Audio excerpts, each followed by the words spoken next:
अस्सलामुअलैकुम जी।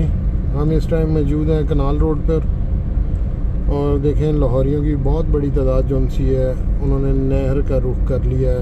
उसमें बड़े बच्चे बुज़ुर्ग औरतें सभी गर्मी से निजात हासिल करने के लिए नहर की तरफ आ गए हैं। और ये देखें पार्टियां चल रही हैं, खाना पीना चल रहा है और गर्मी से बचने के लिए लोगों ने नहर के अंदर डुबकियां लगानी शुरू कर दी हैं। और आज मेरा ख्याल गर्मी का जो दर्जा हरारत है वो भी तकरीबन 44 के करीब है। 44 गर्मी पड़ रही है। करें भी तो क्या करें। अब लोड शेडिंग का ये हाल है जी कि 4